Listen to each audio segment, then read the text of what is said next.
Bonjour à toutes et à tous et bienvenue sur Flashmat pour un nouvel épisode sur la parentalité et la coéducation. Alors aujourd'hui, nous allons parler de la préparation à la rentrée et surtout comment se préparer à la rentrée sereinement, que ça soit une première rentrée, donc rentrée en petite section, ou que ce soit une rentrée en première, en terminale. C'est toujours assez compliqué de préparer une rentrée aussi bien pour l'enfant que pour l'adulte. Et voilà, donc l'idée de cette vidéo, c'est comment préparer cette rentrée sereinement. Voilà. Alors, euh, il faut bien penser que la rentrée, ça doit se préparer doucement et pas dans la précipitation. C'est-à-dire, on est le 30 ou le 31 août et on achète les fournitures scolaires, on refait le rythme, on refait toute la chambre, etc. Et le lendemain, on rentre. Non, vraiment, il faut se préparer doucement et assez tôt. Alors, quand je dis assez tôt, on va y revenir après dans une autre diapo, mais l'idéal, c'est de s'y préparer déjà mi-août. Voilà. Ça veut pas dire d'y penser tout juillet, tout début août. Non, mais déjà mi-août, de commencer à se préparer doucement à la rentrée, c'est déjà très bien. Se préparer trop dans l'urgence, ça génère du stress inutile, que ce soit pour l'enfant ou pour toute la famille, que ce soit pour les frères, les sœurs, ou même pour les parents. Donc quelques semaines suffisent, comme je l'ai dit, à partir de mi-août, ça peut être bien pour poser les bases assez tôt. Et surtout, l'idée, c'est d'arriver reposé pour la rentrée, hem et pas épuisé par les différentes activités qu'on aurait pu faire pendant les vacances ou, épuisé parce que le rythme des vacances est tout autre et puis après c'est très soudain ou en début septembre, il faut reposer, le rythme horaire, donc imposé par, l'école, le collège ou le lycée. Qu'est-ce qu'il faut recommencer à faire, pour éviter en fait, le stress, de l'enfant? Hem C'est de célébrer l'année passée. C'est-à-dire, on peut déjà commencer par montrer un dessin qui, alors là, je parle pour les élèves qui sont dans des petites classes, mais un dessin qui a été fait l'année précédente et donc de mettre en valeur une création de l'année précédente pour montrer que on est fier et que lui, il est fier ou qu'elle, elle est fière de son travail et que l'année prochaine, ça va continuer tout ceci. Ça peut être aussi de se souvenir de quelque chose qui a été un moment fort de l'année scolaire précédente et de le mettre en valeur et de se dire ah mais tu vois là l'année dernière tu es parti en voyage scolaire là t'as vu c'était bien avec tous tes amis ou ah ben là t'as vu tu avais appris en français, telle ou telle chose, tu avais lu ce livre, ça t'avait drôlement plu. Donc voilà, des souvenirs en fait qui va permettre de montrer quelque chose de positif de l'année précédente qui peut se perpétuer l'année suivante. Et donc ça prépare déjà mentalement l'enfant à son année scolaire qui va arriver. Et essayer de nommer toutes les progressions aussi qu'il a fait les années précédentes. Alors bien sûr, pas pour ceux qui rentrent en petite section cette année, forcément on parle donc des autres, mais d'arriver à nommer une progression concrète.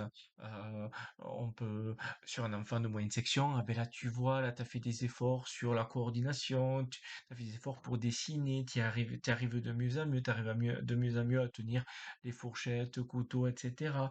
Et après, pour les grands, on peut dire, ben, tu vois, là, tu avais fait énormément d'efforts en anglais. Là, ici, tu avais essayé de faire des efforts en mathématiques. Ça n'avait pas porté totalement ses fruits. Mais cette année, avec le repos et avec les efforts que tu vas accomplir, ben, je sens que ça va porter ses fruits. En tout cas, euh, m- euh, il faut que l'enfant aborde ce changement et ce passage d'une classe à une autre, qui n'est pas quelque chose d'anodin, avec confiance et sans pression. Voilà. À partir donc de mi-août, ce que je disais, de revenir sur, les rythmes de vacances, on le sait tous, hein, le rythme que ça soit avec le sommeil, les repas ou les écrans, ben, sont tout autres pendant les vacances. Donc là, commencer à avancer le coucher de 15 minutes, chaque 2-3 jours, pas chaque jour parce que là ça risque d'être un peu compliqué, mais chaque 2-3 jours avancer le coucher de 15 minutes permet comme ça de revenir bien comme il faut pour septembre et donc ça a été en douceur. Les repas, bien sûr, donc reprendre des horaires réguliers pour stabiliser l'énergie et donc du coup pour que le corps et l'esprit soient beaucoup plus réguliers et ne soient pas fatigués à la rentrée à cause de ça, alors que déjà, il y aura d'autres choses, dont la charge cognitive de l'enfant, qui sera déjà quand même quelque chose qui sera assez important. Donc autant pas mettre d'autres éléments en plus. Les écrans, bien sûr, réduire le temps d'écran, même si j'avais fait une vidéo sur le temps d'écran qu'il faudrait en tout cas respecter le mieux possible pour le cerveau de l'enfant. C'est pas toujours évident, hein, bien sûr, je le conçois. Mais si bien sûr ça a dépassé parce qu'on est en vacances, il faut pas non plus se flageller, pas du tout, mais voilà, de réduire au moment de la rentrée, c'est très important, notamment pour la charge cognitive de l'enfant et donc pour les différents apprentissages que va vivre l'enfant. Voilà. Pensez à apprivoiser l'anxiété du changement de classe pour votre enfant, parce que changer de classe, c'est normal, c'est sûr, mais ça fait quand même peur. Donc, votre rôle en tant que parent, c'est pas d'effacer l'inquiétude, mais plutôt de l'accompagner. Il faut pas minimiser avec du ça va aller, ni dramatiser en disant ben, c'est une grande année, mais juste nommer. On peut essayer de nommer l'émotion. C'est normal d'être un peu inquiet. Moi aussi, j'ai ressenti ça à ton âge. Voilà. On nomme l'émotion. On accueille la peur de l'enfant sans la grossir, mais surtout sans la balayer d'un revers de main. Et on projette surtout du positif. Et il faut penser à évoquer ce qui sera sympa. Donc les amis, des nouvelles matières, un nouveau professeur, beaucoup plus peut-être de liberté, des choses comme la cantine, des choses comme s- avoir, enfin, réaliser un sport pendant l'année scolaire qui plaît, penser à dire que la cour de récréation, peut-être c'est un lieu qui lui parle ou qui parle à lui ou à elle, quoi, en fait. Voilà. Donc ça, c'est des choses qui sont peut-être très importantes de projeter vraiment du positif. Donc là, on peut aussi créer des rituels familiaux pour bien démarrer. Donc, par exemple, on peut se faire une liste des envies en août, hein, donc à partir de mi-août, comme je le disais, ce que l'enfant a hâte de retrouver, peut-être les amis, le sport, lisez, les arts plastiques, les mathématiques, le français, je sais pas, peu importe, qui permet d'avoir un élan positif à la rentrée. Le cartable, souvent sous-estimé et souvent des fois une contrainte pour la famille, et je le comprends, mais ça permet de se préparer pendant un moment complice. C'est-à-dire que si on prépare et on achète les fournitures ensemble, on a déjà un petit moment agréable ensemble en disant, ah mais tu veux ça ou pas, hein, parce que peut-être il peut y avoir des crises, moi je veux ça, alors que du coup c'est un peu trop cher et donc on essaye de réduire, on en est tous là, de réduire un peu nos coûts, bien sûr, mais du coup ça peut être quand même des moments où on peut aussi dire, ah ben tu veux ça, moi là je ne peux pas, et donc on est dans la discussion, on est dans la réflexion et dans le débat. Par contre, moi ce que je peux te proposer, c'est ça, ça ou ça, tu peux choisir. Et là on a le choix de l'enfant et donc cette liberté, et donc finalement quelque chose où il va avoir le choix et donc il va avoir la même mise, et donc là c'est très important pour eux.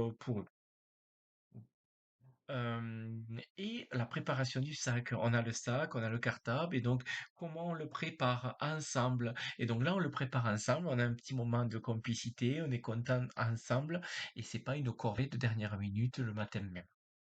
Le petit déjeuner de rentrée, alors ça c'est peut-être un tip, c'est un petit conseil qui peut être sympa. C'est un rituel de rentrée. À chaque rentrée, le matin même, on a euh, des pancakes, jus d'orange ou des crêpes ou peu importe. Et donc là, ou une table bien mise avec nappe, etc. Et là, on sait qu'à chaque rentrée, on aura ce petit rituel simple. Et ça peut marquer quelque chose de positif et d'année en année, comme un anniversaire, ben, du coup, on a ce petit rituel en disant, ah ben oui, je sais qu'on fait ça quand on est à la rentrée, il me tarde, voilà. Donc des choses de ce style, ça peut fonctionner. L'organisation est très importante parce que souvent on dit que plus on va avancer dans l'âge et plus l'enfant va s'organiser. Alors l'organisation, c'est pas uniquement lien avec l'âge, ça s'apprend l'organisation et donc c'est pour ça que il faut arriver à l'impliquer dans cette organisation, notamment en lui laissant choisir l'emplacement de ses affaires, hein. Organiser son espace de travail à sa façon et pas à la façon comme vous le pensez, parce que du coup, pour vous, en tout cas, c'est beaucoup mieux, c'est beaucoup plus rigoureux de le faire comme ça. Voilà. Il faut que ça soit son espace de travail, qu'il reconnaisse et qu'il sache comment il va pouvoir travailler. Voilà.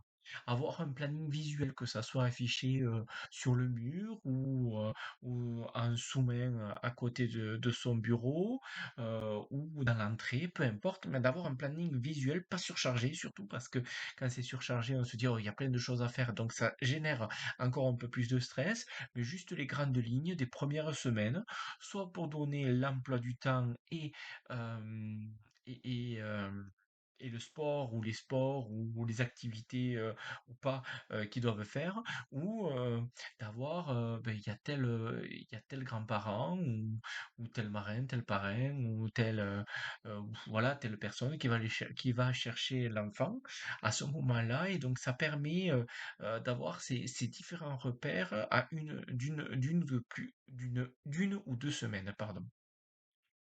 Et penser à laisser du temps libre à l'enfant et pas d'avoir donc un planning visuellement simple, mais par contre dans dans le dans l'organisation, c'est par contre très contraint, c'est-à-dire que là, il ou elle est chargé complètement jusqu'à ce que il ou elle mange à 19 heures et puis après c'est le dodo, etc. Non, laissez du temps libre parce que la rentrée, ça va être fatigant, c'est normal parce que le cerveau sera habitué à certaines choses, même quand tout se passe bien, hein, du coup, ça reste fatigant. Et donc, le repos, c'est surtout pas une perte de temps, au contraire, c'est ce qui régénère le corps et le cerveau. Donc, ce qu'on peut retenir, quatre idées à garder avec soi. Célébrer d'abord, reconnaître les réussites passées avant de se projeter vers l'avenir. Ça, c'est quelque chose d'important qui va permettre d'ancrer cette rentrée de façon positive.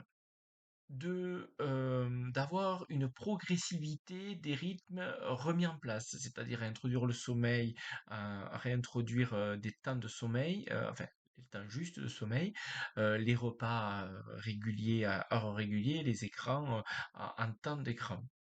D'avoir des petits rituels comme la liste des envies, le cartable partagé, le petit déjeuner spécial. Voilà, ça va faire toute la différence aussi. Et avant le premier jour, euh, il faut le faire. C'est-à-dire, c'est pas un jour avant, deux jours avant, trois jours avant. Moi, je le conseille vraiment de le faire à partir de mi-septembre. Voilà, pas mi-août, pardon. Pas le 1er septembre, pas le 31 août ou le 30 août, mais mi-août, je le conseille vraiment. La rentrée, une rentrée sereine, ça se construit avant septembre, pas le matin du premier jour. Vraiment. Voilà. J'espère que ça vous a servi. J'espère que ça vous a plu. N'hésitez pas à mettre un j'aime, n'hésitez pas à vous abonner à ma chaîne et n'hésitez pas à laisser un commentaire. Allez, je vous laisse. Passez une bonne journée et à très bientôt.